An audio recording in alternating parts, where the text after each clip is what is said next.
Well, I missed the open, but here we What are. happened? I just I didn't hit have the no open. idea.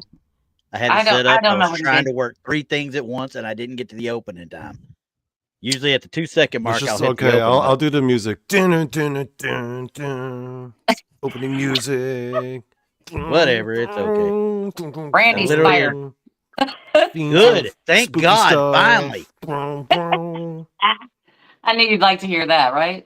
I did the theme Oh, song you ain't for you just guys. kidding. What a load off me. All right, now let me get stripped down naked like I Man, usually am in front of this the feels like cameras Donnie and Cho says stuff where we just hit play and we just go like mid sentence, huh? stuff. That one, like I said, normally I hit the open and stuff. So, but I was in the middle of doing something over on this side, trying to work the YouTube side, and the StreamYard side's over here, and I'm going, crap. No, stop. See, now what you need to do is you need to cut out where Donnie was doing the intro and use that as the new intro. Yeah, that. I mean, replace open with just Welcome. Happy Wednesday. Happy freaking hump day. Happy Yeah. freaking up day. Put this on your waking up weird show, dadgummit. I've got a new addition. Uh-oh. What? I got me an owl feather. Oh, well. Looks like Now a you're nice. getting fancy. I don't know if you're going to be allowed to be on here anymore if you're that fancy. I got picked it up out of a crime scene at the Dogman Ranch. Something killed an owl. Really? Yeah. Yeah. Well, Huh. Why would it kill an owl? Recall Why now? Well, anything that got hold of it, if a dang coyote was able to get hold of it while it was on the ground, you can bet your butt they'd kill it and eat it. Oh yeah. Well, I cat, kind of put my money on bobcat. the owl over a coyote. Not big enough. Owls Most don't mess situations. around. As Well, long as it, yeah. If I remember correctly, owls are Yeah. associated with Lilith, if you want to get back into that. I once saw a video of an owl jacking like an American bald eagle. It was so un-American. Was it? Un-American. Man. well, owls are My pretty patriotism. bad animals. They're pretty bad, you know Yeah. what animals, you know. Yeah. I mean, They're pretty no cool joke. and they make heck of a good meme. They really do. Yeah. Yeah. Anywho, I don't think it's an owl though. I think you found something else and saying it's an owl. No, it's an owl. I had Ranger verify it. It identifies as an owl. Okay. Yeah, Randy, okay. leave 'em alone. All There right. we go. All right. There we Dadgummit. go. All right. We'll stick with it again. There you go. Well, you know what? We're going to take a quick break on that note and watch this now for your viewing pleasure.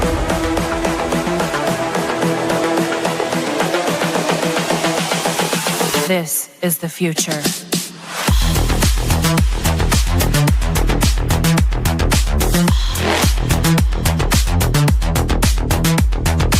Evolution.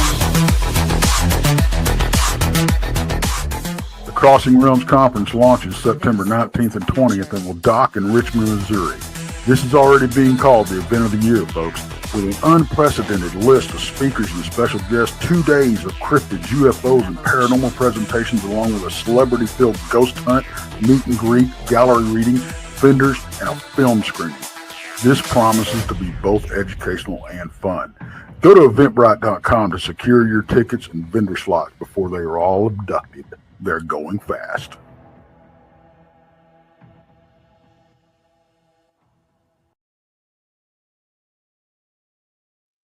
There it is.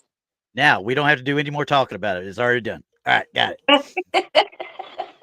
All done, everyone. And Mr. Gary Spikes has put out the link in our chat. If you are listening on a different platform, anything out there, Spotify, Audible, or anything like that, you can go to Eventbrite, go under Crossing Realms Conference, and you'll find your ticket information there. Ooh. Yeah. That was fancy, wasn't it? All right. All right, let's get on topic. Boy. What? There's a topic? Oh, wait. There is a topic, isn't there? There is a topic. Yes. Yes. Yes, there is. And you know who she is, right? I do know who she is. she's quite mysterious. Randy, you got the information and all the stuff we need, but I find her unique because of the backstory on her. Yes. But go ahead, Randy. We'll let you talk about her for just a few minutes. We're just gonna talk about pretty much the legend. La Llorona, Spanish for weeping woman, is a Southwest staple, I guess you might say, everywhere from Texas to Arizona. I mean, there's different rivers, different bodies of water, all with the same story. The lady whispering or weeping woman is seen at the shores, and she is calling and crying for her lost children that were lost in the river, drowned. Some suspect, some of them were saying that had actual legends that she was the one that caused the drowning of the child in some cases. Yeah. Others, they were swept away in a flood. Others, they just wandered away, and she turned around. You've heard that story many times. You turn around and your child's gone, just that quick. So it goes everywhere. The La Llorona, in some areas, they actually call it Maria. It's christened as a Maria, and Maria was born peasant family in humble village, whatever village it was in the area. This version, humble village, startling beauty, captured to the attention of the rich and poor men alike, and she was said to have spent days in her surroundings, but she would don her best white gown in the evenings to thrill the men. So she's got a little bit of a risque side to her in the legend as well. But it can be but I mean, it can be traced back like to the 1550s. Yeah, well, I mean, we're just talking the Southwest version. You're talking about down in the Incas and the Mayans. There's also the same one down there. They call it the same thing, but we're mainly talking about just from Texas, New Mexico, Arizona, some California. There's actually one out of California. They didn't have any real description with it. It was just basically the same thing as what you get anywhere else. But, and when you sit there and think about there's a spot in Germany that has about the same folklore, shall we say, and that's the Lorelei. The Lorelei area in Germany, off the Rhine River in the Darmstadt area, that's got the same basic story. So now, what are we talking about? Are we talking about an actual entity? Are we talking about something in these areas that's causing this actual sensation and visual that people are seeing and hearing? Randy, I gotta say, I don't think I remember the last time you sounded so passionate about something. Well, this is one of my I won't say I studied it in depth, but the Lorelei was something that was really something that got me when we were in Germany. But here, the first couple of times after this was the first time I heard about La Llorona, we're talking about, we were in school. It was probably 85.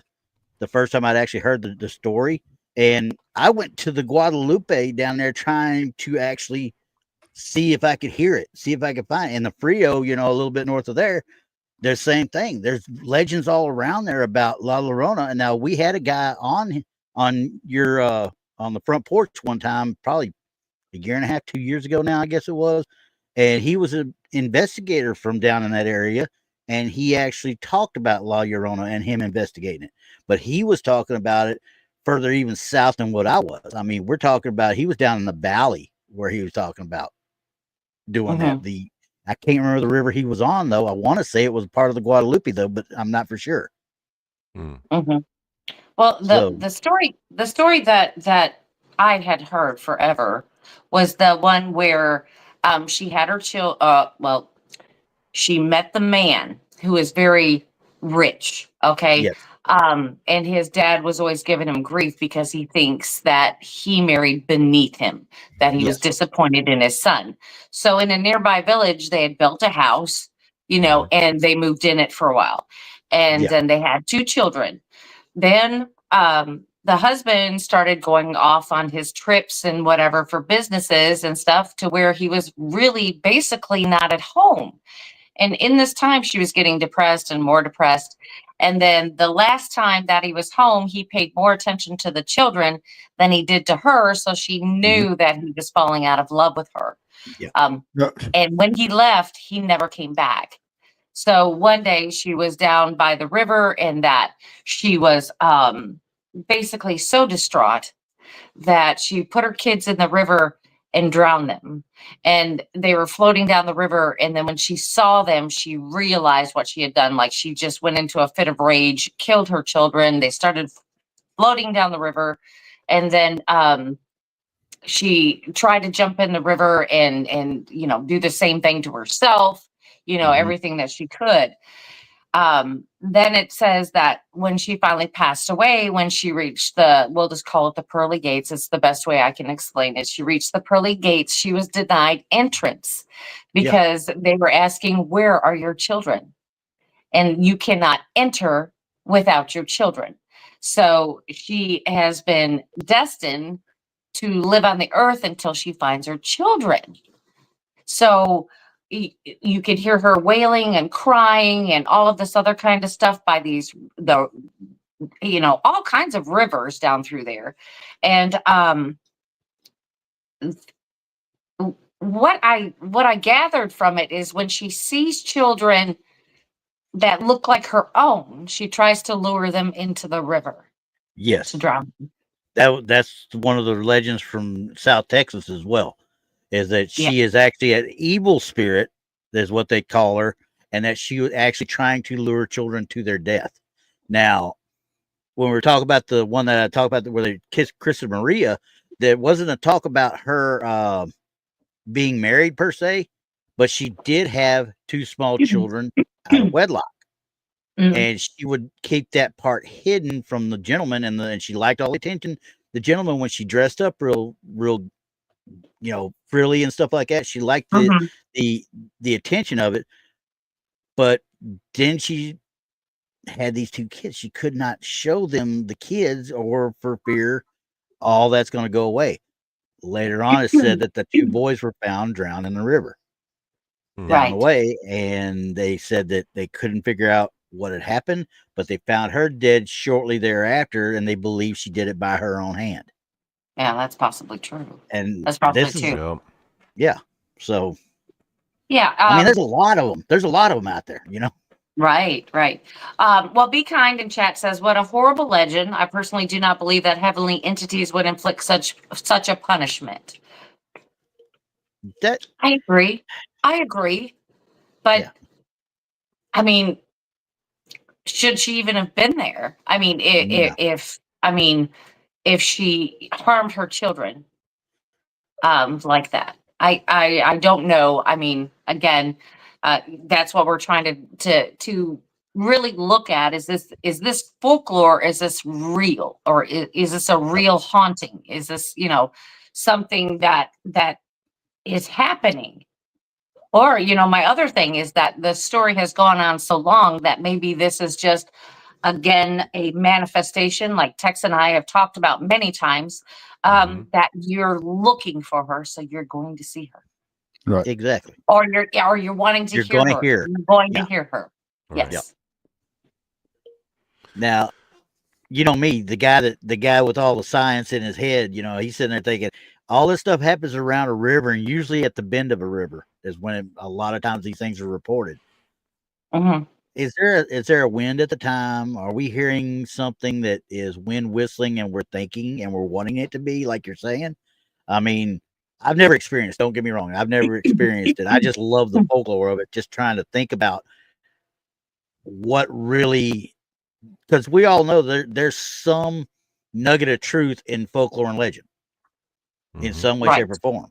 Right. But what is it? Is it the real story, or is it the actor story, the folklore story? What is it? Exactly. Well, and it could be something that people are hearing. It could be a completely normal explanation, but still, that's where the legend comes from.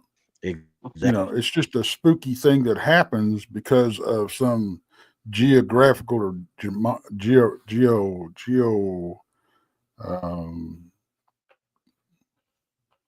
Help me out here, guys. Don't leave me hanging. We're all just watching you fumble. We're trying to figure out what you're trying to I'm say. trying to figure out what you're trying to say. You know, rocks and shit. Geological. Thank you. Yeah. I was Geology. waiting for Dottie. I'm like, Dottie, where are you? I was like, geological. What's Yep. yours? Geological. Well, Okay, that makes sense. But see, Geological phenomena. Yeah. how many? Okay, Tex, and I know you can answer this. How many animals can you think of that sound like a crying or wailing woman or child? A lot. Oh. A ton in that reminds me, area I when found you're a talking good Texas meme. and all that. Yep. I mean, a bobcat alone, not a very big animal, No. and it can make noise, Oh, loud. They can come through your camp during the day too. We had that happen this last trip. Oh, did they? Yeah. Y'all left stuff out, didn't you? Yeah, they can come. And Mike Bothwell says a cougar can make that kind of a sound too. Yep. Yes, Yep. absolutely. They can. Even coyotes at times can make a Yeah, sound. sometimes they don't sound like coyotes. Yeah. No, they don't. Well, Quite frankly, anybody that's ever heard a screech owl letting out that screech, that would actually chill you to the bone. Right. Well, Right. look at all the sounds that foxes make. Oh, they're pretty bad too. They are pretty bad too. I've had a fox scare the bejesus out of me, but I mean, yeah, because they'll sound 10 times bigger than they are. Yes, absolutely. And it doesn't seem like that sound should be coming out of them, That's true. I mean, we've got this cat, who kind of made our home its home. Anyway, so it kind of follows me on the outside of the house. Wherever I move, it whines and cries at every single window. And right now it's right outside this one. Yeah. And it's also crying, but when it gets to that low tone, it sounds like a distant woman crying or a baby crying, or even just the basic house cat. Yeah. Well, even something as simple as wind blowing through trees. Yeah. Yes. It's something to make that whistling sound. Anybody that's ever took an old jug and blew into it, like you're thinking, the old country bluegrass guys with the XXX jug, blowing in it. It's the same basic concept, I mean, it's exactly what you're doing. You're creating that wind vacuum that creates the sound. So, Well, Lil Patty in chat says, kind of like what I said, but it's the woman caught her husband cheating. Yeah. And then did that to her children. Yeah. Again. Yeah, once again, that's what we were talking about. Many stories. Yeah. I mean, they all start off the same and they all end the same. Yep. Right? Yours, it's just what's in the middle. I found where yours came from. The majority of it comes from Santa Fe, New Mexico. Okay. In the Santa Fe River right there. That's where a lot of it comes from. Where it talks about she was married to the guy and the guy just kept falling out of love with her and she was getting desperate and distraught and stuff. And she actually took her kids and drowned them. And then, she kept going back over and over and over, crying for them till she finally died on the rocks out there. So, yeah. And the cheating one, I mean, I've seen that one was actually in Arizona, if I'm not mistaken.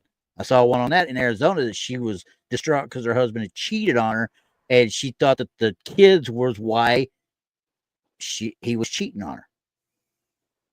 Where did the original story begin? I mean, I can answer that. Go ahead, Donnie. Okay. So I did look into the actual, there's one thing I have to disagree with you guys here a bit before I go into that. I think La Llorona is more than just a legend. I think she's actually part of the national identity for a lot of the people in Mexico and Central America.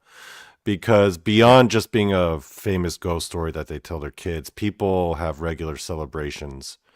She's really is part of the national identity. She's like What would be Yeah. a good equivalent for us? Like a Paul Bunyan figure. Okay. He's part of Yeah, that makes Paul sense. Bunyan's like kind of part of the American identity. She's very much a cultural fixture.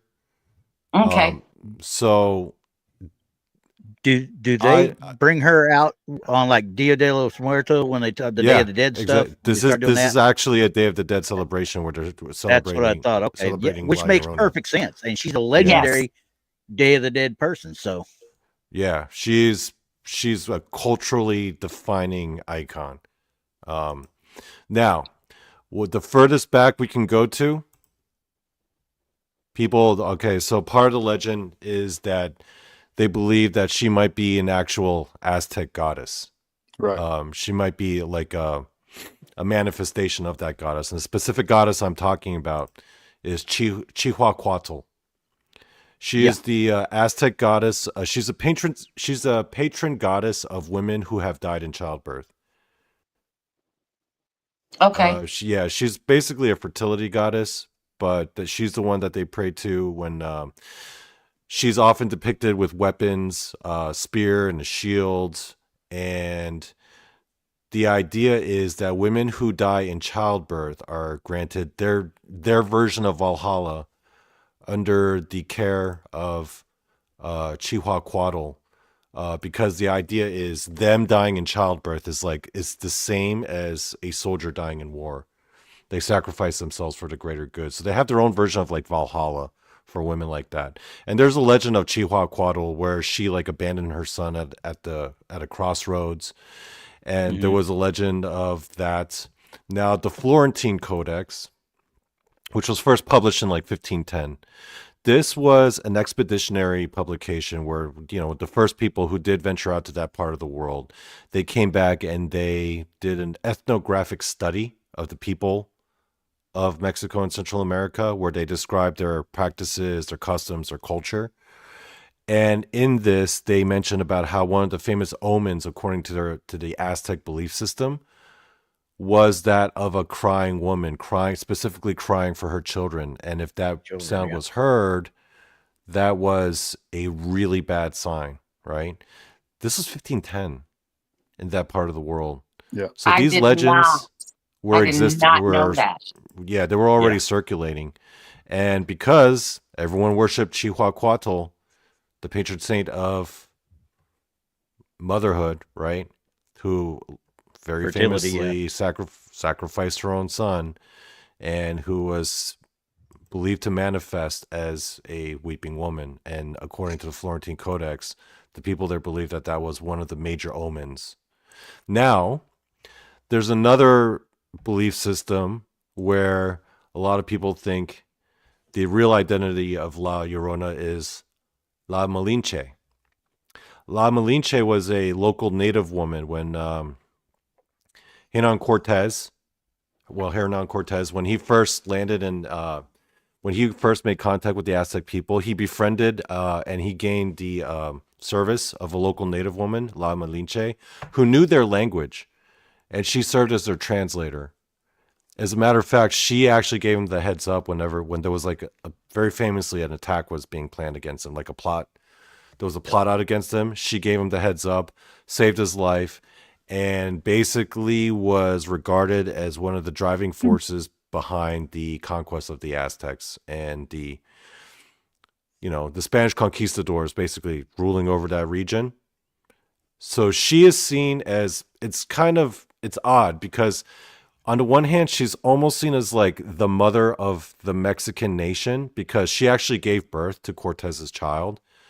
So this child was ethnically European and native, and that was the firstborn of the people of that region, like ethnically, right? Because there's a lot of mix of like European Spanish blood in the local population. So in that regard, La Malinche is regarded, she's seen as the mother of the Mexican people. But at the same time, she's also vilified because she was also, in their mind, betrayed her own people, right? So some people believe that La Llorona might actually, the real identity is La Malinche. Other people believe it's Chihuahuatl. But honestly, these legends, I mean, the story of the weeping woman, the crying woman, the woman in white, that's in every culture. I mean, Asia's got their own version of that, But and that's why I brought up the Lorelei. But yeah, Well, think of this too. The say what her name is, Malani, I can't say it. Here we go. Chihuahua. Maliche, or what? How did you say that, Donnie? Jesus, I can't La get it out. Malinche. La Malinche. Thank you. But does that not sound a little bit like Sacagawea? Pocahontas? Yeah, Kinda. yeah, in some ways, yeah, kind of. Yeah, Similar I mean, legend. except for the child and all of that. But Yeah. they thought that she kind of betrayed them because she left. She left the tribe. I mean, they kind of had that feelings towards her too. It just sounded very familiar to me when you were saying that. I don't know. I mean, is it kind of like this is like more like folklore? Not even folklore. It's kind of like a boogeyman story. I think it might be more than that. You think it is? I think it might be more than that because boogeyman is just one corner of folklore-ish. This is culture defining. You're right. I think she might actually be a man of. I mean, here's the theory that I've been playing with: that she actually may be the manifestation of an ancient Aztec god, who, because of Christianity, worship of her fell out. Yeah. So she's trying everything she can to stay relevant by appearing to people in this form, and she apparently is succeeding at it. Yeah. Right? You ever watch American Gods? Right, yeah. Yeah. But I'm wondering why they depicted her as more like a warrior. I would think that she would appear more loving, nurturing, versus more like a warrior. It's the belief that mothers are warriors because the idea is that they're equating motherhood with being a warrior, protecting the family like a mama bear. Yeah. Okay, I get that. I get it. That works for me. Okay, well, it's true. It's true. Yeah. In 99% of the cases, that's true. Yeah. But I mean, why? So she sacrificed her son according to that legend. Mm-hmm. Yeah. Oh, I don't know. I mean, Randy, what do you think about that? Well, I think it definitely probably helped lay the foundation one way or the other, how the legend evolved over time. It probably helped start right in that general area, that general time, because we all know it's Latin American based for the vast majority of it. And when you talk about La Llorona, you're talking about Latin America up into Mexico. So we're talking Aztecs, Incans, but all the way Mayans, down to Ecuador, Guatemala. Yeah, it's like everywhere. The legend is everywhere. I think it spread like that, and of course, like you said, almost like a boogeyman, they're using that legend to help keep kids straight. You know what I mean? Mm-hmm. Right. Well, Tex, I got a question for you. Maybe you can answer it. Why do you think the story changed from South America when it reached into, like into Texas and all of that? Why do you think that story changed to the boogeyman theory? I think maybe because the culture changed. Christianity may have had something to do with it, vilifying a legend. Yeah. Something that God, vilifying one of their goddesses versus an idol. Yes, one of their idols. Yes. Okay. I don't know, but that makes sense to me. That does make sense. Yes. Yeah. I don't know. So, but we're still sitting there trying to figure out, where we started and how we got to where we're at. What about the people that have actually seen it? Not just heard it, the people that have quote unquote actually seen them. Very famously, there are accounts where the closer you hear her crying, the further away she is. Well, my question is, how much of these sightings equate to the sightings that we have up in the lower 48, but we call them Lady of the Lake? I think it's the same thing. I think it could be the same thing, much like a siren. I think it's the same thing. Yeah. Well, because I even heard Danielle Diva speak of something of the same thing. Yep. You know, and she's in Canada. Yep. So, I mean, we're still talking about that. I mean, and Lady of the Lake, I mean, that's a European thing. You know, many times over. I mean, I look at Excalibur. And all of that, how they threw the sword into the lake, and then, you know, the Lady of the Lake came up and grabbed it and took it. Yeah. Right. And Which then is a great movie. Until they were right. Exactly. That's what I mean. Exactly. So, Watery I mean, Park throwing swords at you. Yeah. Right. I mean, in this part of the story. So, I mean, so here we go. And I mean, it's huge. It's huge. So, I mean, is this part of it? Because they seem like protectors that we've kind of villainized. You know what I mean? Like, you know, in South America, you know, they may have it right that she was a saint, that she, you know, did everything for everyone that she could. And she is recognized as she should be. But now we're seeing her villainized, kind of like, you know, I said it before about my dad. He would say, get in the house, it's dark outside, the booger man's going to get you. And I didn't realize what he was meaning until later. But look at how many Bigfoot festivals and conferences and all those things are today. Yeah. You know, because it was like he used Bigfoot to scare me. Yeah. So that's I don't know. This is just, she's very mysterious because she does appear apparently in her white dress. Yeah, and even in some people's dreams. There's a story of a girl in Santa Fe, that same area. She was staying with a friend of hers on that lived on the river, the Santa Fe River, and she had dreams in her 7th grade year. She had dreams when she would stay there about the lady looking over her shoulder at her and kind of guiding her toward the river. And she would wake up, blow it off, wouldn't think much about it. And she swears one night she went out there with her friend, and there was that same lady, looked over her shoulder, had a wailing cry, and she started following it without even realizing she was doing it, and her friend was the one that kind of snapped her out of it. Right. That lady's name was Veronica. Much like the Fae leading you places. Exactly. There you go. There you go. I mean, because you know, and Randy and I have talked about this too, about when we see ladies in white. It seems like the ladies in white, there's a lady in white coming down the stairs. There's a lady in white in the basement. There's a lady in white going across the, you know, the grass. I mean, we always hear about stories everywhere about the lady in white.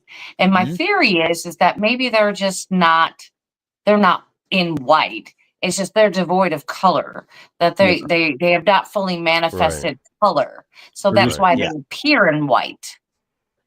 Right. Yeah. Which makes 100%, you know, common sense, or makes great sense for it, because we just don't know what level of manifestation they'd be anyway. Right. Exactly. I mean, because look at how many pictures that we've seen, Randy, on Sundays where we have got a ghostly figure, and it doesn't matter what clothing they have on, it's always white.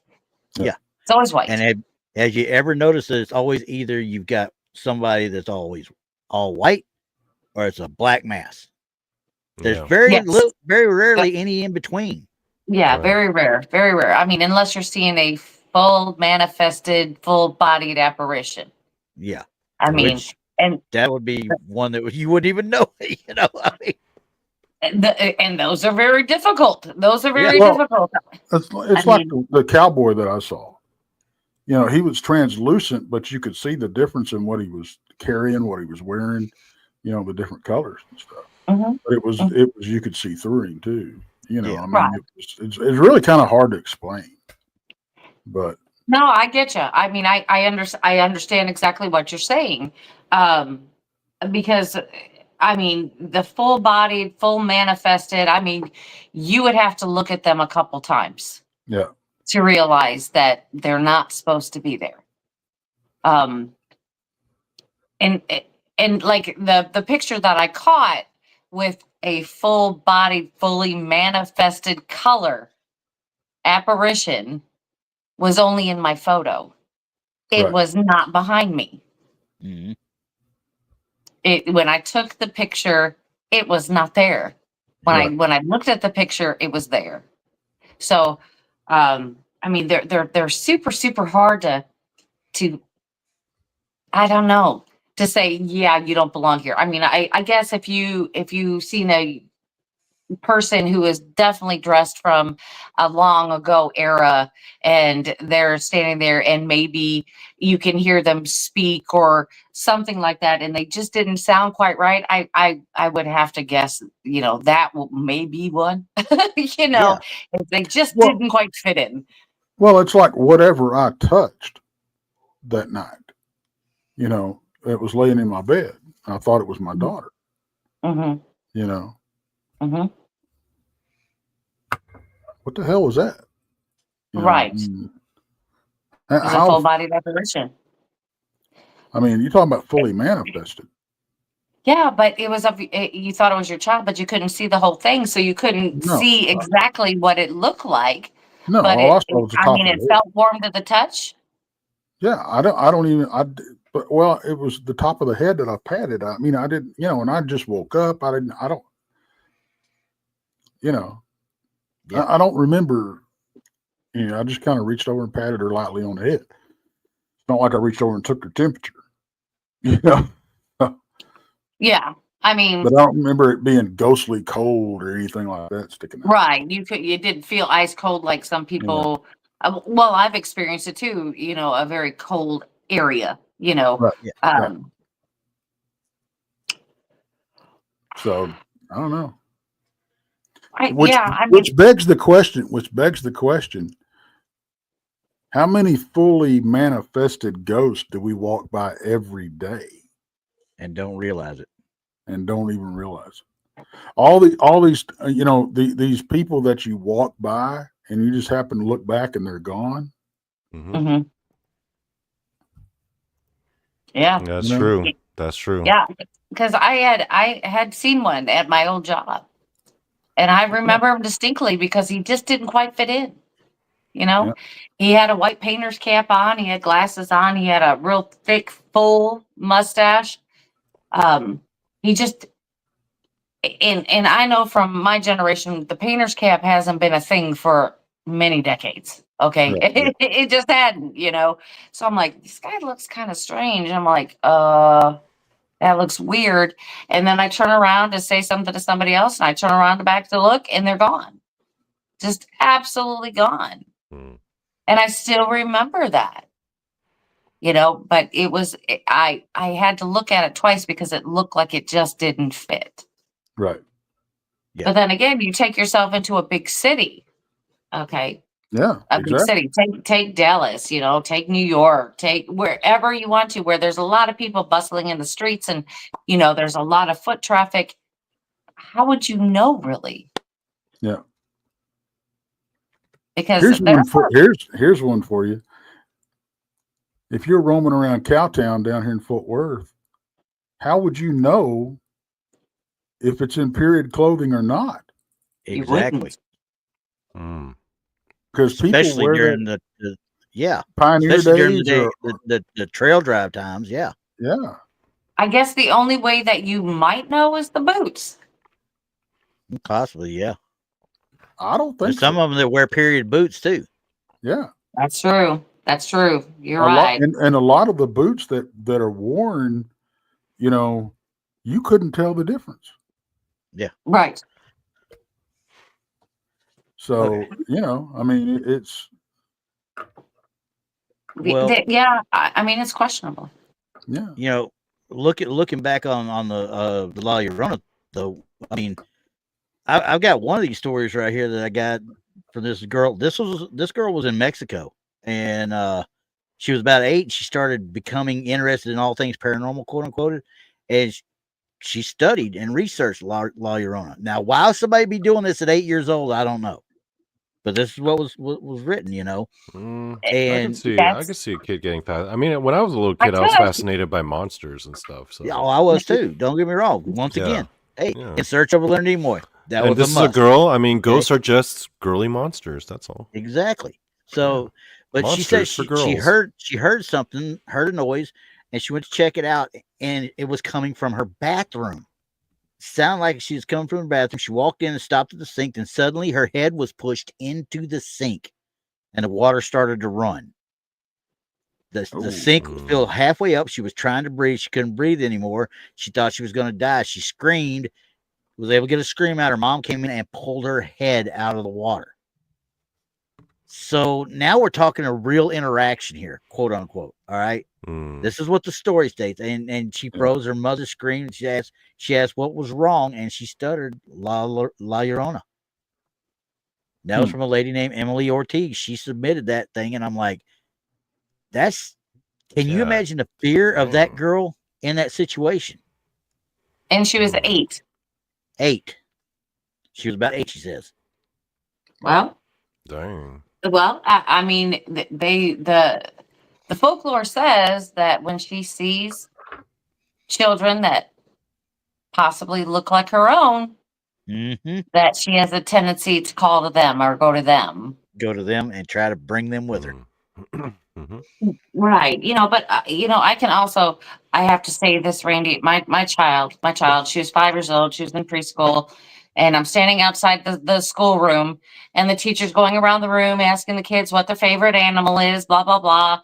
They got to my oldest child, and she said a werewolf. 5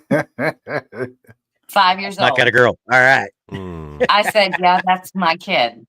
And because there's other parents are waiting for the bell to ring so the kids come out, because we had to pick them up at the door. I'm like, yeah, well, there's my kid.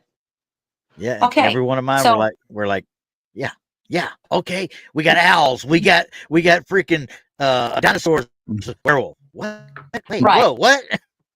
Right. I mean, we have our differences. I mean, her favorite cryptid is Mothman. But she's in her. She's in her 20s now. That the young lady we were talking to earlier. My little Abby, huh? No. Oh, that was not the young lady we were talking to earlier. No, that was my oldest daughter. Me and her need to talk. We need to talk about some stuff about Mothman, all right? You know me and Mothman. My oldest daughter. Now, she's the one that you need to talk to. She's a Mothman fanatic. But, I mean, but for children to come up with this story is kind of weird, especially, you said she lived in Mexico, correct? Yeah, from what I read right there, this came from Mexico. Yeah, and it's weird because they worship her there. Well, I realize that they might quote unquote. I think they consider her more of a deity, I guess, not necessarily worship. Figurehead, a figurehead, kind of. A legend not to be taken lightly. How's that? I don't know how to put it. There you go. I don't know if they per se put her up on a pedestal and treat her. I mean, Donnie said it earlier, but I don't know if it's one that they actually put her up and quote unquote worship. But they're associating that La Llorona with Chica. God dang it. The other one, the goddess, Chihuahua. That's it. Got you that time. Oh, Chihuahua. Chihuahua. He says it better. So anytime. I said Chihuahua. You were close. You were close. You were about a syllable off. Good night, T-Bone. Good night, John. And thanks, we're just going to have Donnie pronounce those. If I want the one with the M, I'll say, Donnie, say the one with the M. And then if you want the one with the C, then you say, Donnie, the one with the C. Chihuahua. Yeah, there you go. I don't know why I was saying Chihuahua, but anyway, Chihuahua. Okay, got it. But either way, so I mean, they're more worshiping. I say worshiping, they're looking at that La Llorona as that goddess more than anything else. Mm-hmm. Is that the way I'm understanding that one? So some people believe that, yeah. I can see why they would do a lot with, and of course, like I said, the Day of the Dead in Latin American countries and stuff, that's a big hoopla. That's Mardi Gras all over again for them. It's like It's the kind biggest of like that. holiday. Yeah. But Yeah. yeah, So I mean, if you think it's about kind of it, like their Halloween. she's about as big as Santa Claus over there. If you think about it. yeah. Yeah. Well, nobody's as big as I Santa don't Claus. know. Don't be. I don't know, confusing but that, you know okay? what? You know what? Listen, you know what time it is? Is it that time? Oh. It is Is that it that time. time? I haven't touched it. Oh. I haven't touched it. Okay, fine. I got it. You know, Donnie Cho, meme of the week.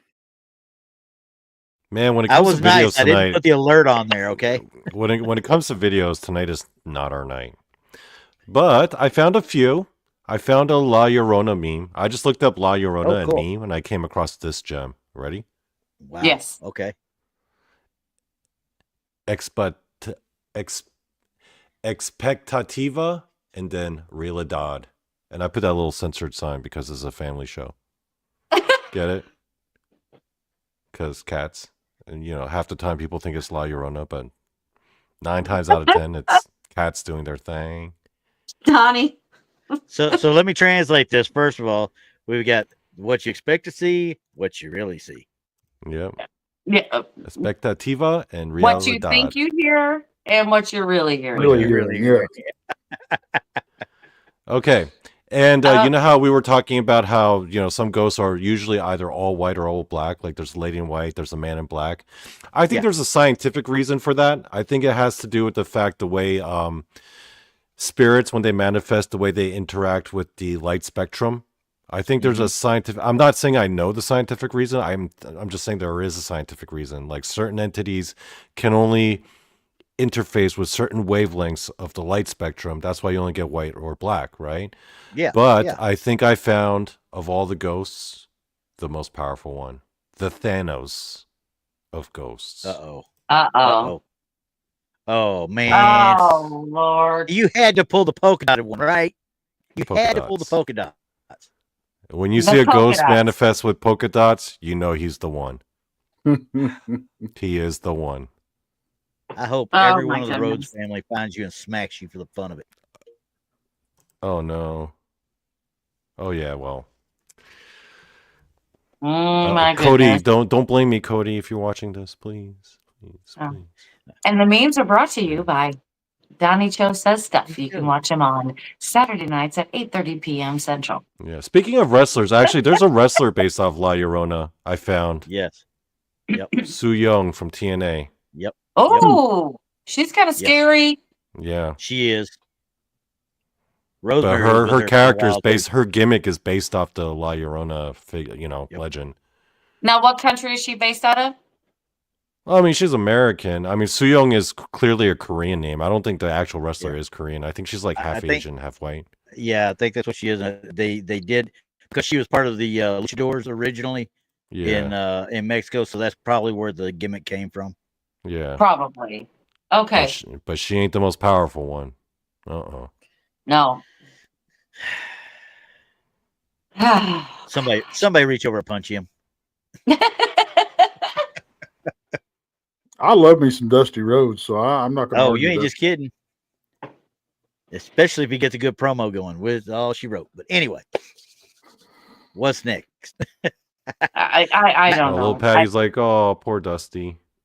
Poor Dusty. And I'm gonna put a link when I get a chance here. I'm gonna put a link out there for people to go read some of these stories on the La Llorona, the different ones that are out there that people have submitted. I've got this website of Legends of America, and it is a great place to read stories about some of this stuff.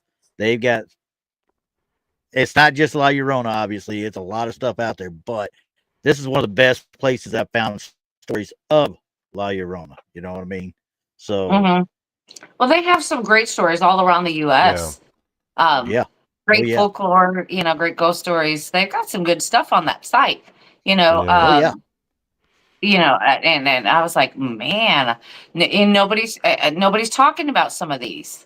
And there's sightings of her all over the place, right? Just like Bigfoot, there's sightings of her all over the place. She's like Bigfoot, but prettier. Well, I think a lot. I think, like we were saying, I'm not too sure if the whole Lady of the Lake phenomenon is not the same thing. Yeah, just from a different continent / area. Adapted story. You know what I mean? Yeah. And according to the legend, the Lady of the Lake is also an ancient goddess who, lost her mojo. Yeah. In some ways, she's depicted as Fae as well. So, Yeah. Well, that just kind all of. I know is she was cool sticking her hand up out of the water in the movie Excalibur and catching that sword in mid-flight, bringing it down. You get it? No. Well, and I mean, you can think about it. I mean, because basically, if you're talking about both people, the Lady in the Lake and La Llorona, they both kind of lost their mojo. They both kind of did. Mm-hmm. Either way, because her husband or the father of her children or whatever left her. Yep. Left her. Mm-hmm. Or killed her, depending on which way you look at it. Or she killed herself. Most times she killed herself. I mean, I think it kind of set the plan in motion. Right. It kind of, set the, it just set the stage for all this to happen. Right. With regards, go ahead. Well, I was just going to say it's so funny how it's like one side depicts like a cruel mother, and then then the other side depicts a goddess, right? An ancient one, yeah. Mm-hmm. I've always been fascinated with the theory of the paranormal with regards to ancient gods who have lost their mojo. Because that goes back to, it sort of fits, right? These gods who, let's say, in order for them to have whatever power or presence in this reality, they need to be worshipped, they need to be thought about, they need to be revered. But then once people stop doing it and they have no one to revere them or worship them like that, then they're kind of just wandering around. And I've always been fascinated with the idea that certain, not all paranormal phenomena, but certain ones are actually some of these gods that are they're just wandering around. They're basically homeless. They have no worshipers anymore. So they're just running around running amok, right? There was this one episode of Dead Files I remember where I remember the episode specifically taking place in Texas. It was like some Texas like suburb, and his family was getting it real bad, right? Like super bad. And then Amy and Steve come in, they do the show, and she's doing the investigation, and they're trying to figure out ways to protect the family to get the entity out of there. But then as she's doing it, she's like, oh no, this is something bigger. And then when they asked her what it was, she was like, this was an ancient African god that was worshipped by voodoo practitioners. And what? This is not something that you can just get rid of by an exorcism or some ritual. You can't sage this. You can't. She was like, this is just bad news. And I found that compelling. The idea of an ancient god that was brought over by Africans from overseas that was stuck there because the people who were worshiping it were no longer around, and it's just sitting there and now it's in modern Texas inside this person's home. And these families dealing with it, and they have no idea what to do with it. This is not a ghost. This is like an old school, old timey ancient god from an age how would you deal? You couldn't really deal with an ancient god with Christianity. I think you could. You could. I think you could, but yeah. I mean, think about the Nephilim. Super difficult. Think about the Nephilim. It depends. Yeah. It depends which one you put more faith in. I think. True. I mean, personally, I think if you there are the big G as far as my belief goes, the big G, which is our God, okay, the Christian God. But there's also little G gods out there. Little G's. They might be hard. They might be hard to get rid of, but I think if He sees fit, that God will, cast them out. Yeah, but I think it also depends on the strength of your faith inside yourself. Yeah. Well, God has his own army, so yeah. Yeah. I mean, I could understand that. Donnie, I don't know. That is, I mean, I would think that you would be able to get rid of it somehow. I mean, if you don't even have a belief in Christianity, there would have to be a way. But then again, you're talking about an ancient god in your house. Yeah. I don't know. I don't know what I would do with that. It's almost a Zool situation, Yeah. Yes, Yeah. I am Zool. Cross the stream. Cross the streams. Cross the streams.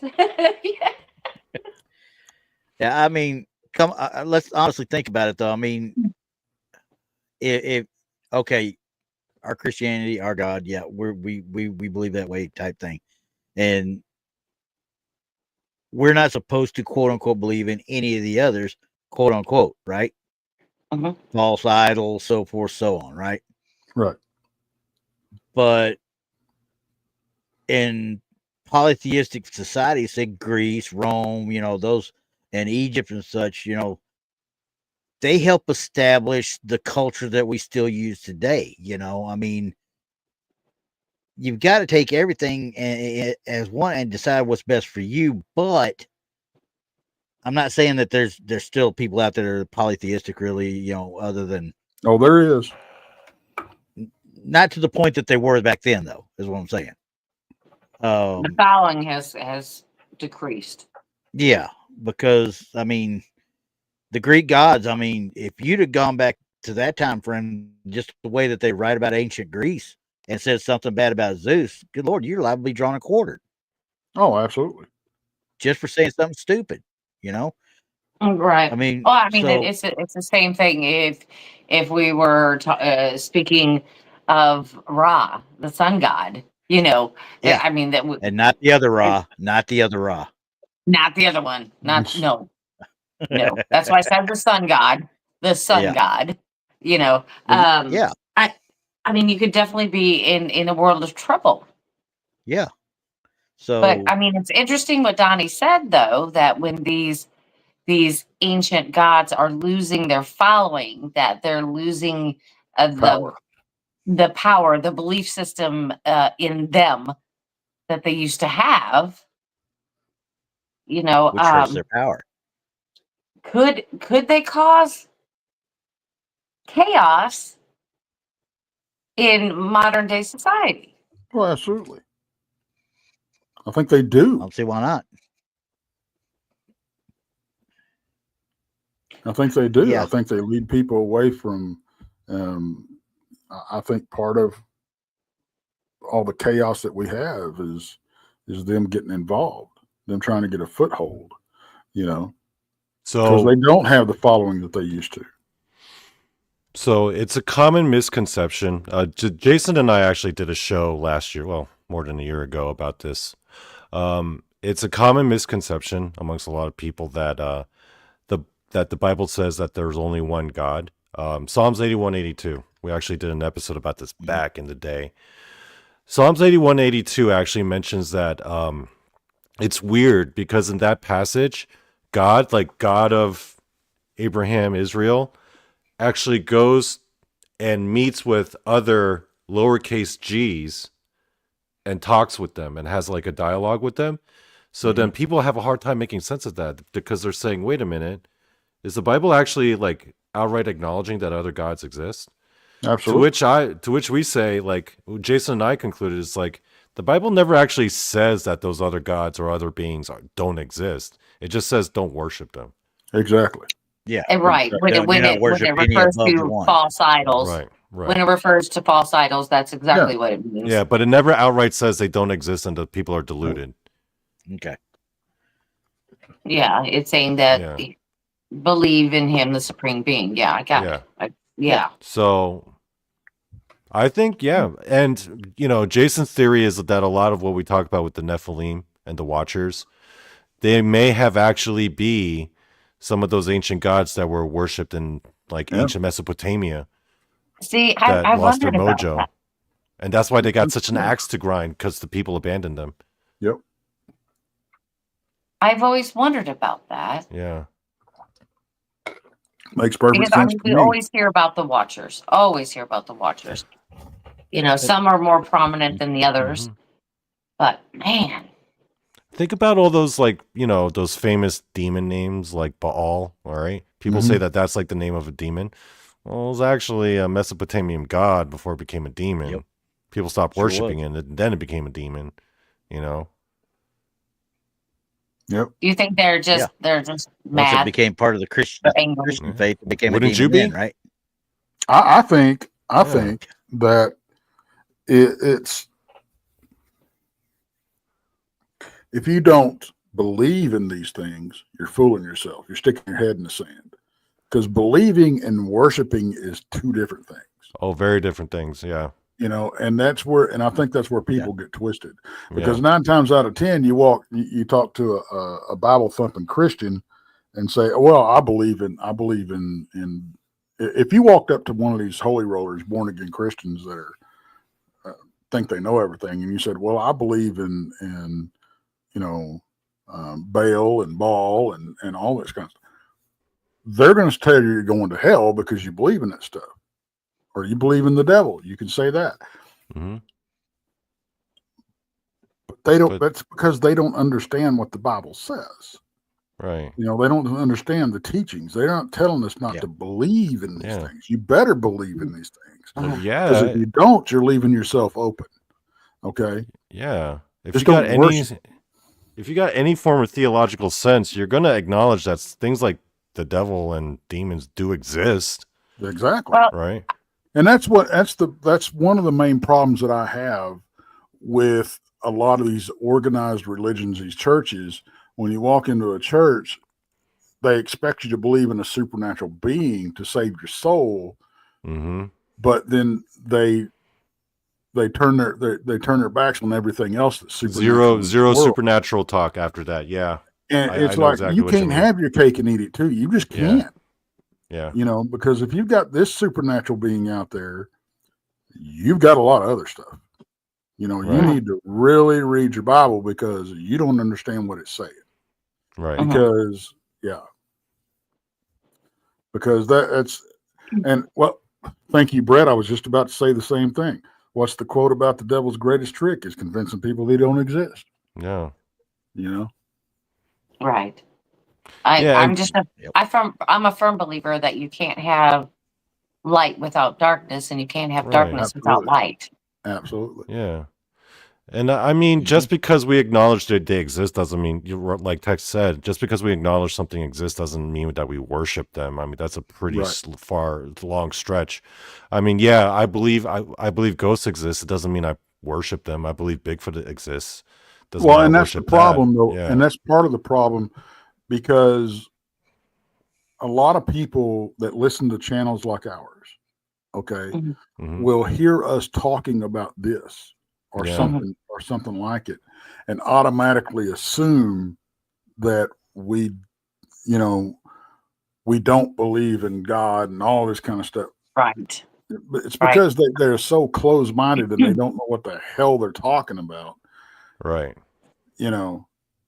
That's why I always say when I'm talking about stuff, I always say I am a Christian. First and foremost, I am a Christian. Because I guarantee you, if you're sticking your head in the sand about what else is out there, you're closer to going to hell than I am.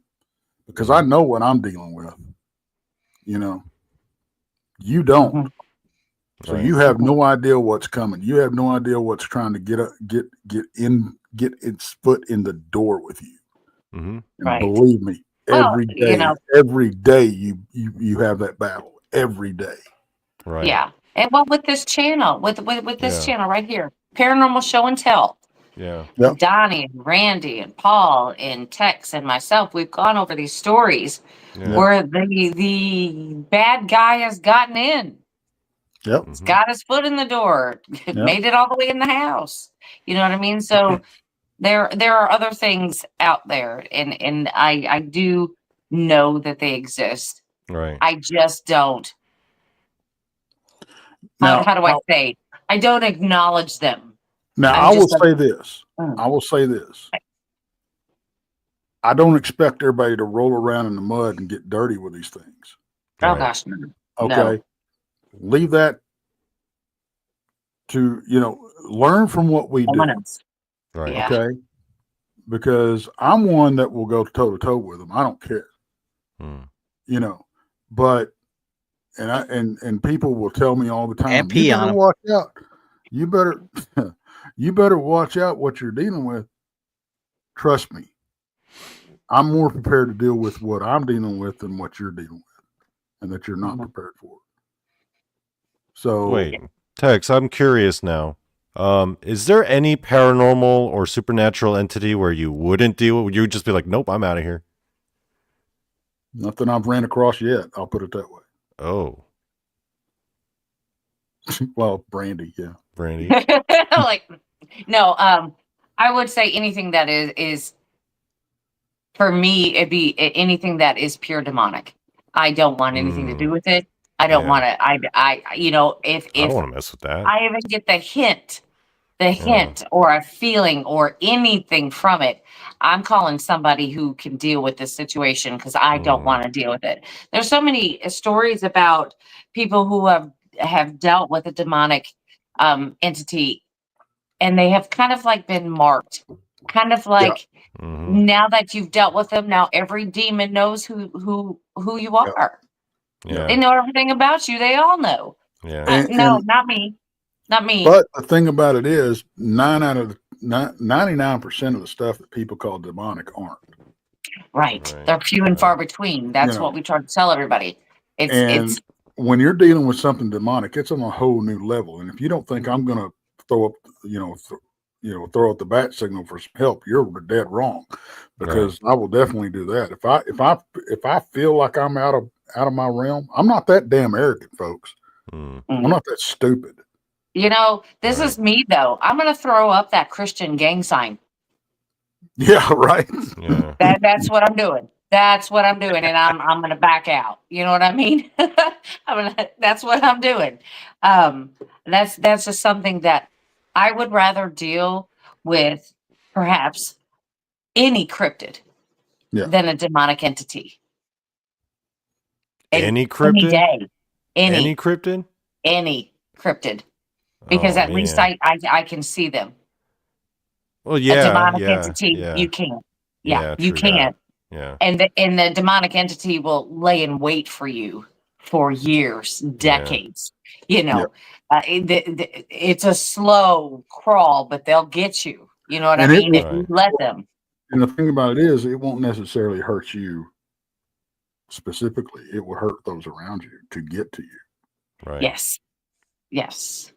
It'll pick the weakest link to get to you. And like I said, they're really super methodical and calculating. It's kind of like very, very, very, very rare also. Right. Well, I mean, because we talked about the Exorcist house last week. And that's why I think that maybe necessarily that the haunted boy was not the intended target. I suspect that demonic entities adopt cryptid form to fool us. Thank you. Sometimes. Be kind. Skinwalker. I mean, there you go with that. Yeah. But I don't. We'll talk about that in a minute. But I don't think that the haunted boy was the intended target. Yeah. I think that this plan was laid in place to go get after the priest because they targeted the boy in the Northeast. And then they knew that the boy had family in St. Louis. They carved Louis on that child's body. They brought it to St. Louis, and then that's where the priest came in. You know what I mean? It's kind of like it seems like to me it was a well laid out plan, but that child was not the intended target. Well, but it couldn't get the priest. You know what I mean? Yeah. I'll say this. It's no, I'm not going to get into that because I'll piss a lot of people off. Yeah, let's not do that. Not today. No. That's what my show's for. You gotta save those thoughts for my show. Yeah. Okay. Well, it doesn't matter what show I say them on; they're still going to get pissed off at me.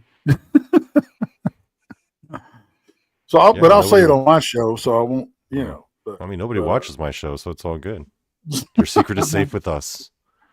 Yeah. Your audience is growing, Donnie. You know, you got as many as I got. You're an acquired. Let's go back. Taste. Let's go back to what she said. Let's just go back to what she said. I do believe they will take any form they want to. Anything they can do to get their foot in the door. Anything. Right. So I mean, when it comes to something scary, they don't want to repel us. Mm-hmm. They want to bring us in. So when it comes to a cryptid, you know, I'm sure there are some like a skinwalker. I mean, some people call it a demonic entity, some call it a cryptid. I kind of lean towards the demonic because that's somebody asking for that evil. You know what I mean? So I'm thinking it's kind of like demonic worship. You know, here we go. It's the same type of thing. They're inviting that in. So I don't know but it will take any form it can. Well, and it's like and I feel like I almost got tricked this last trip out, and I think it shows in the audio that I'll release later, and we listened to it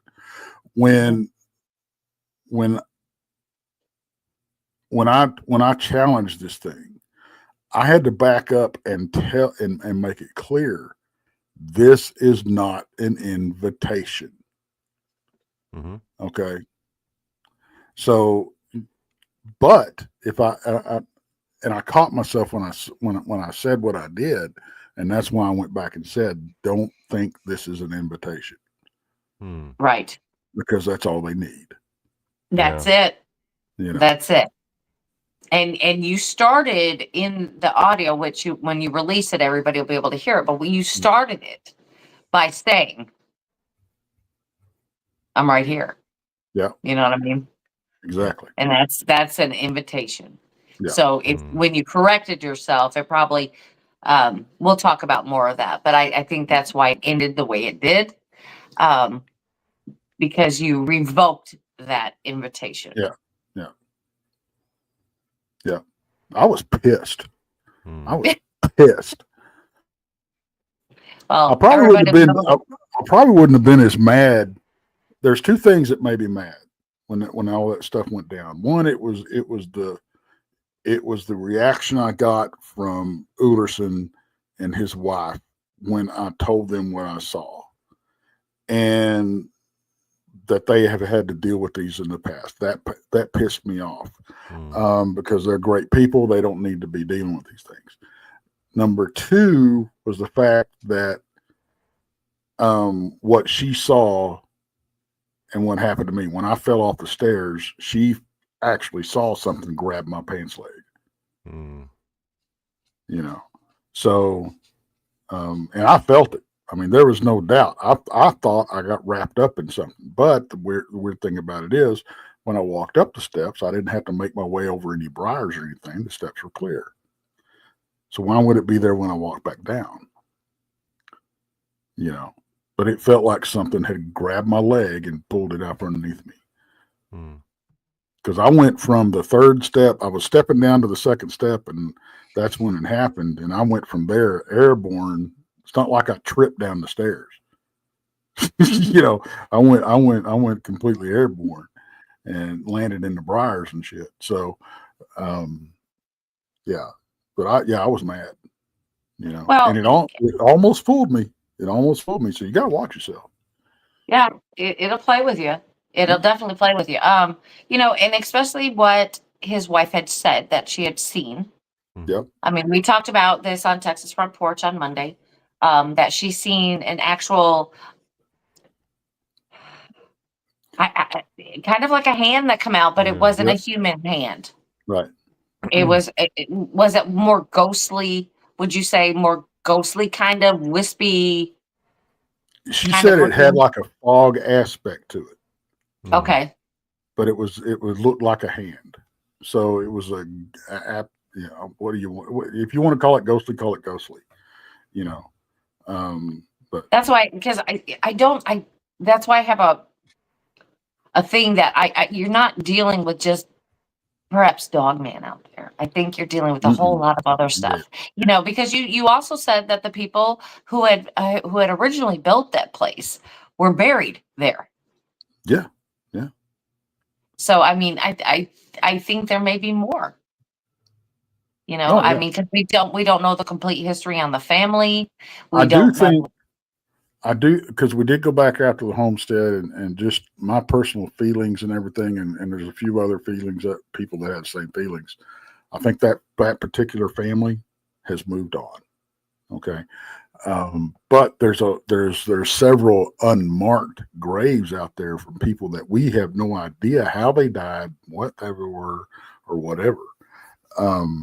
So what circumstances? There's nothing, no information. There's just the graves out there, and but there's several different phenomena going on out there. Now, I don't want to make this show about Dogman Ranch, but somebody asked me who and why and when did the name Dogman Ranch come about?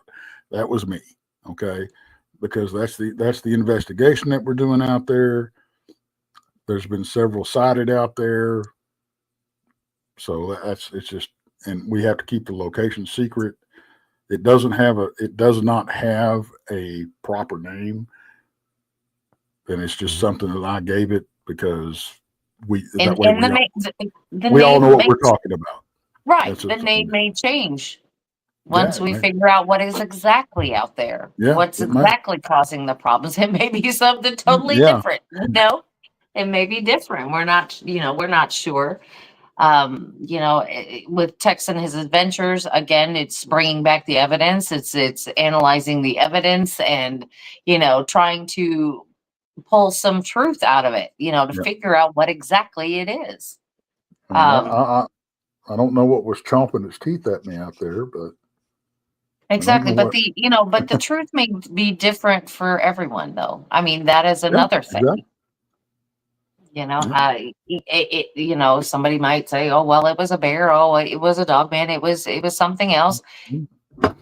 It may be something different for everyone. That's why we do what we do and we keep out there. That's why we tell these stories and take deep dives into them to figure out what exactly is the truth, or what is our truth. Your own personal truth, because it may be different than mine in Texas and Brand Donnie's. It may be different. But that's what we're trying to do. Yeah. But I want to get the final thoughts on this. Okay, because we're talking that say it for me, please. La Llorona.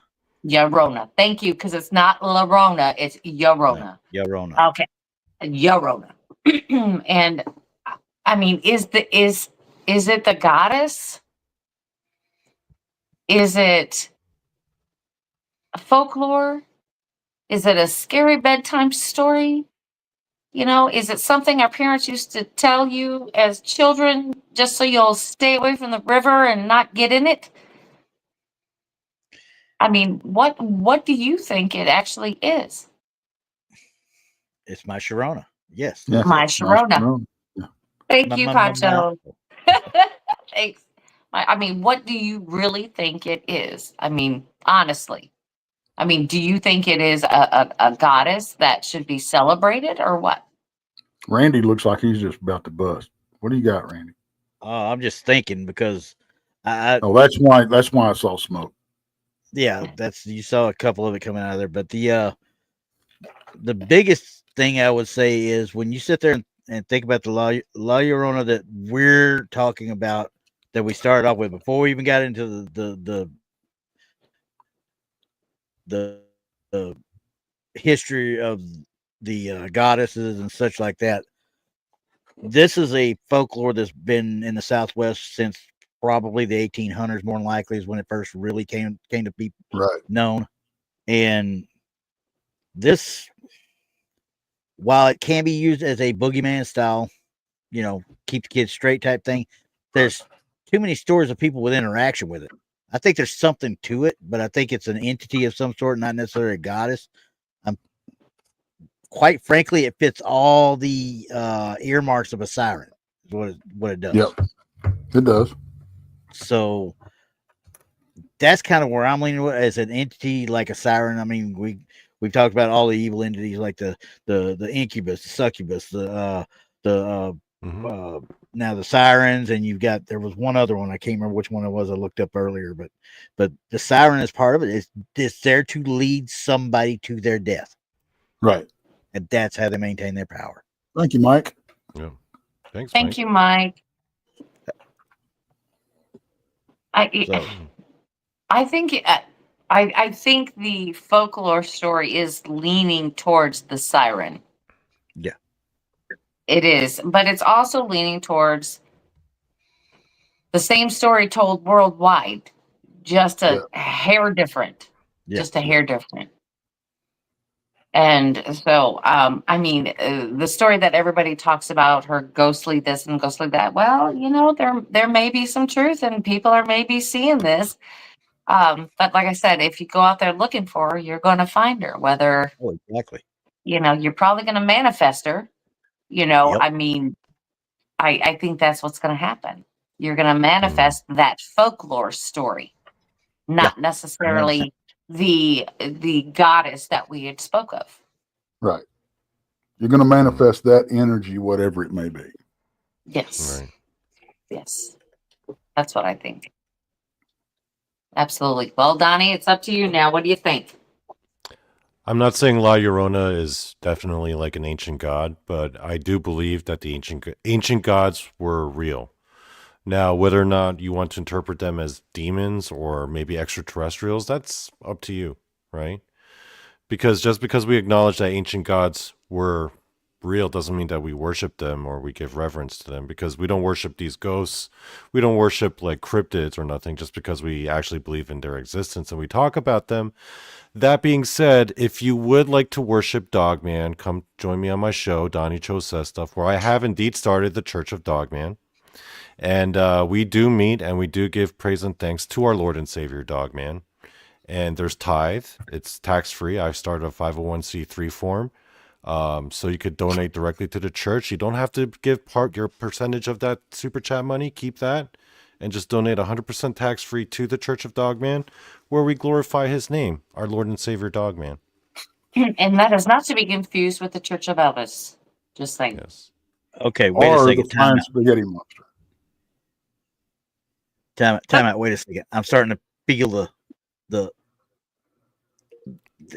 oh, never mind. You know what? I'm channeling some. I'm actually writing a praise song to our Lord and Savior Dogman. I'm actually writing it right now. I'm going to use AI though to make like cool instrumental. I'm channeling Uncle Hub is what I'm doing. I'm channeling Uncle Hub, because just because something ain't true don't mean you can't believe in it, right? Yeah.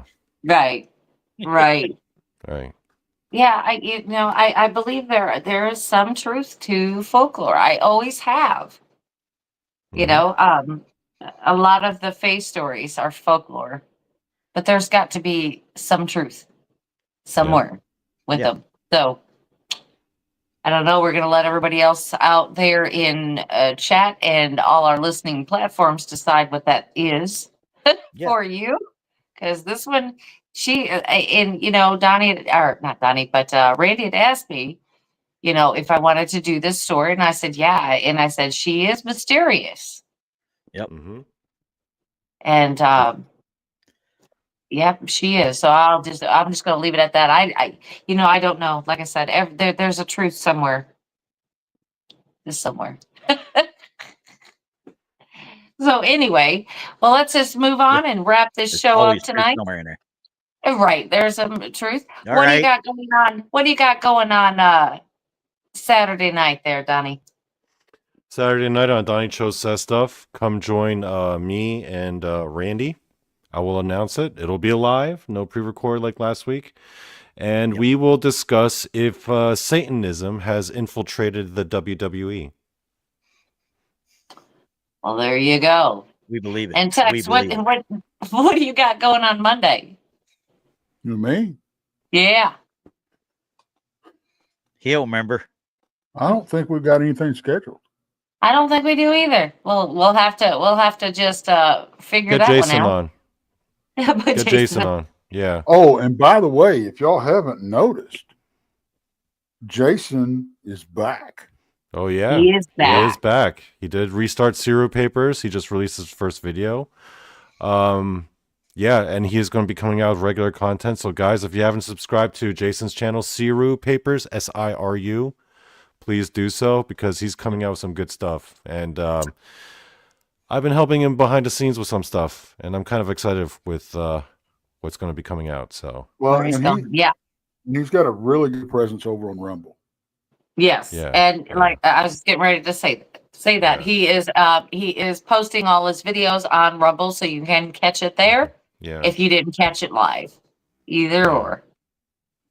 All right, Randy. Truth or tinfoil, what are we doing? Why are you asking me? That's like 4 days away. I ain't thought about that. You know, honestly though, for the last since about what was it? I got the cameras back on Monday of last week. I have been going through footage for the last week. I had set up at a lady's house, you know, and I had them going, and 4-camera system, 7 days. My brain is jello right now. Okay. Okay, we'll just say The, yellow ring or red circle. Well, if y'all wanted to, we've got audio that we can break down. We've got video that we can break down that I brought back from the field. We can. Yeah, we can do that. Just send it to us and we'll take a look and we'll go from there. That sounds like a good hour. We can Well, go I don't through know that. if he's still out there, but SoCal Squatch sent a couple of pictures to me that we're going to put up as well too, because Okay. it looks to be a giant bird of some sort, is what we were thinking. Looking at it. We got pterosaur action going on. I don't know about the pterosaur part because he'll be there and he'll be able to tell you a little bit easier than what I read was he saw it, he got a picture, but he was riding his motorcycle across Wyoming, and you better get Jason in on that one. Yeah, you better get Jason in on that. He just wants to talk about pterosaurs. He was screaming about it on my show this past weekend. Oh, okay. Yeah. Well, we'll have to deal with that too. So we'll figure it out. We'll let everybody know. We'll break down the footage from my stuff. We'll break down the footage from my stuff. Maybe that's what we'll do Monday. Maybe. That would be great. We could do that. Yeah, we could do that. I'll make sure I got your tinfoil hats for you. Appreciate it. I always have mine right here. Y'all made me retire tomorrow night we'll be talking Zombie Road again with a special guest who has done a very extensive research in the area. So we should be able to I've been begging to do that on the show on Sunday. That one and the other one. Tell Krista I'm mad at her. I am mad at her. I'm mad at her. Well, just come on then, Randy. Why don't you just hop on then? Other people's shows. Well, it's not crashing if you're being invited, dude. I wasn't invited. Right. Oh. Whatever. Anyway, and of course, Friday night, I haven't decided what we're doing Friday night. Krista will be out of town. So it will be me, and I guess anybody who wants to join. Tex is probably my number one dude over there. He usually comes and helps me out. Yeah. And everyone else is, of course, on the island of Misfit Toys is welcome, and we'll figure out something because we can talk for hours about this stuff. You see, I never invite people on my show. I demand their presence. Oh. I demand they show up. Like I'll be like, Jason, this Saturday you are coming on the show. Really? There's no choice. You have been volunteered. There you go. Well, Donnie, you've been voluntold. Yeah. Well, you've been voluntold. Yeah. Well, you notice how often I show up on Donnie's show. Yeah. Oh no, you will. You will though. I've got a special one planned for him, just for him. Oh, believe me, it's a coming. Oh no. And he's all got right. Anybody got any last words?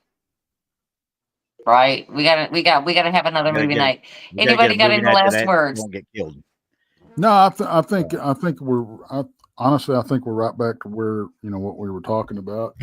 I think it's widespread, but I honestly think that there's the whole Lady of the Lake and all this My Sharona stuff is all tied together.